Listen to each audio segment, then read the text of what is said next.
it's Hailey, and today is Bookmas Day 11, so I'm going to be talking about 2019 book to movie, book to TV show, you get what I mean, adaptations.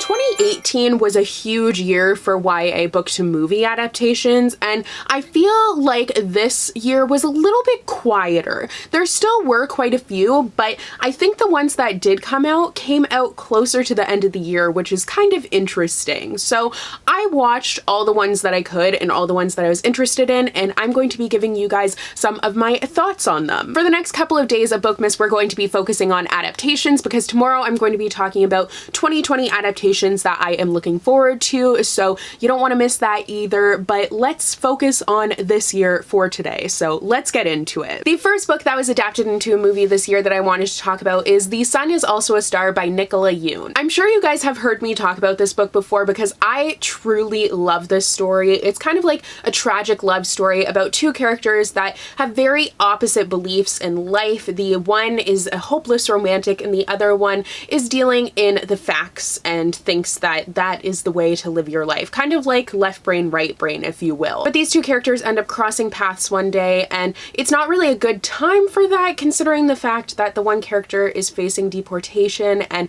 she's trying to save her family, and that is what she's spending her day doing because the next day they will be sent back to Jamaica. I started watching this on the plane ride to, I think I was coming home from California maybe? I don't know, but it was on the plane, so I started watching it, and I didn't end up finishing it. Usually I put on movies when I'm on a plane because they'll put me to sleep, but this one I became very invested in because I love this book so much, so I was eager to see how it would translate into film, and it just didn't translate that well. I unfortunately wasn't a fan of this adaptation. I felt like it was so much better as a book because the writing was so beautiful that it kind of took away from the corny concept of the story because it is a little bit corny, but when I was reading the book, it just didn't feel that corny. It felt like a really serious and engaging love story, but the movie, I was just bored and I felt like it was very corny. Now, I haven't read the book in a while, so maybe my memory of it is tainted and I'm just kind of idealizing it in that way, but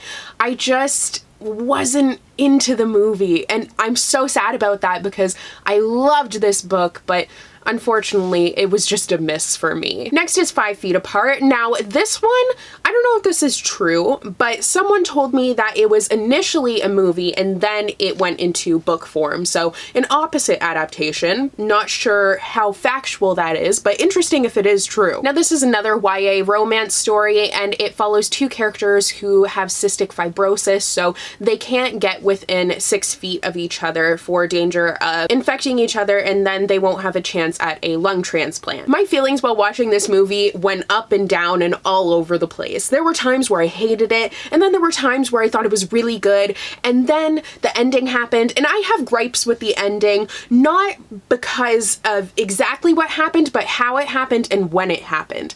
I was shocked that everyone was just sitting by and was like, yeah, it's fine. Like, no spoilers, obviously, but like, I was like, how is this happening? Like, this doesn't seem like a good time for this, you know? I feel like if you've seen the movie, you know what I mean, but like, I messaged my sister after and I was like, are you gonna watch this movie or have you? And she was like, probably not. And I was like, okay, well, I need to tell you what happened because I'm like flabbergasted by it. But while there were certain parts that I didn't like, I did overall enjoy it a lot more than I had been expecting to be honest. I kind of went into it with low expectations, but I felt like it was a pretty good love story, and I know that they did work closely with a cystic fibrosis foundation to make sure that the representation was well done, and in my opinion, and obviously I don't know that much about it, but I felt like it was well represented. Overall, the story was very predictable, but it still was an emotional story, and there were some plot points that I found pretty unbelievable that came out of nowhere, but I think it was a solid movie. I haven't read the book, so I can't really speak to how well it does as an adaptation, and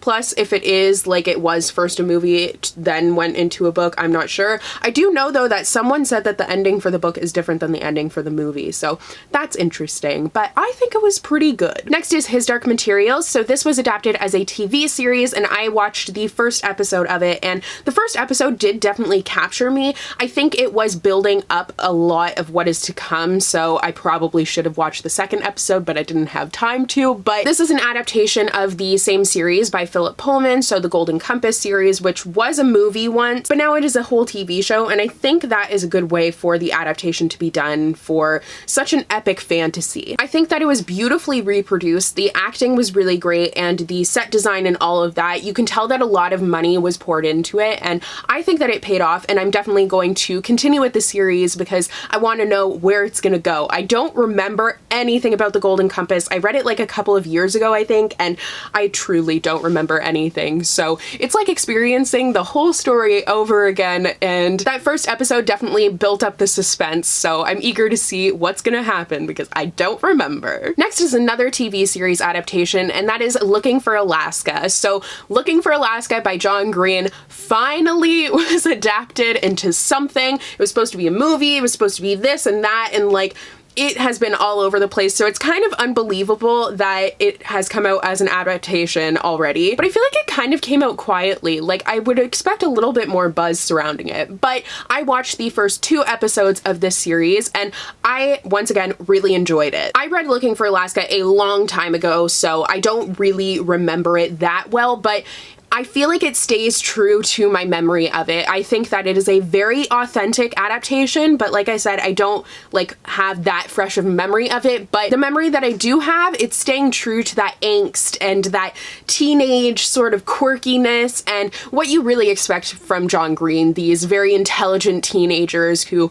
are at this school that the school is very different than I was expecting. It kind of seems more like a camp, which is interesting, but knowing where the story ends, I see them building up to it, and I'm for sure going to continue watching this adaptation because I think it is very well done. Next is another TV series. All these books are becoming TV series now instead of movies, which I think for the most part is a good choice, but the next one is The Spanish Princess. So this show is loosely based on The Constant Princess and The King's Curse by Philippa Gregory. I read The Constant Princess. I haven't gotten the chance to read The King's Curse yet, but I did really enjoy the show nonetheless, even knowing only a little bit about it. This is a Tudor-era historical fiction romance that follows Catherine of Aragon, so it was really interesting to learn more about her story. I love historical fiction, especially Tudor era, and I did enjoy my time watching the show. Next is another book-to-movie adaptation, and that is Let It Snow by John Green, Lauren Miracle, and Maureen Johnson. This came out as a Netflix movie recently, and I didn't finish it once again. I was really going to try and power through so then I could talk about it in this video, but I tried twice to watch it, and both times at the same point I was like, I'm not liking this at all. My issue with it was I think that having the multiple storylines in the book worked very well because you got one story and then one story and then one story, but in this movie they were all intertwined and it made it very hard to connect to the characters and follow what was happening, so I was just kind of left confused and was like, what's happening here? What's happening there? Like what? Now I did read the book a long time ago, and I remember I think I gave it like a 3 out of 5 stars or something like that, so I thought it was a good book, but I don't know if maybe I'd try and read the book again and DNF it, maybe at the same point where I did with the movie. I don't know, but it just wasn't an adaptation that was for me. Next is Nancy Drew. So Nancy Drew has seen its fair share of adaptations, and the CW decided to turn it into a TV show, and I watched the first episode once again. It has been turned into kind of like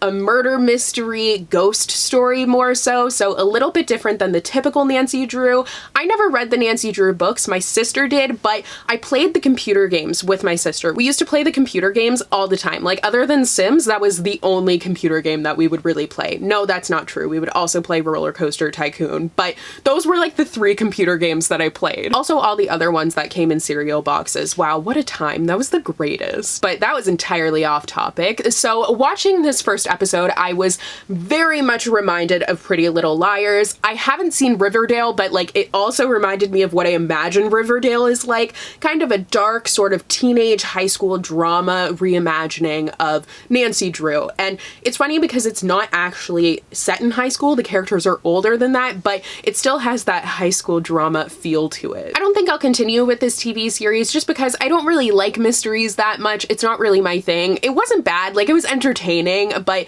it's just not for me. Now I do have a few adaptations that I wanted to mention that I haven't seen and won't be seeing seeing. Some of them I will be seeing, I just haven't yet. Little Woman is coming out with Emma Watson, Meryl Streep, Saoirse, is that how you say it? Ronan? I'm sure I totally butchered that, but that is coming out on Christmas Day, so I can't really like watch it because it's not out yet, but I'm very excited for it. Although I do kind of have bad memories associated with Little Woman, I'm hoping that maybe seeing the adaptation will be some new good memories. There's also the Nevernight adaptation that has been coming out on YouTube. I think the first episode came out yesterday when I'm filming this. It's December 2nd, so I think it came out December 1st, but it is actually starring a booktuber, so it's starring Piera, and she is actually an actress, so I think it looks really good. I haven't read Nevernight. I don't know if I will, but I think that the adaptation looks super intriguing, and I'm so happy for her for having done that. I know that so many people are huge fangirls of the series, so I'm excited for everyone that they finally got an adaptation. After by Anna Todd was also adapted, but I have no interest in seeing it or reading the book, so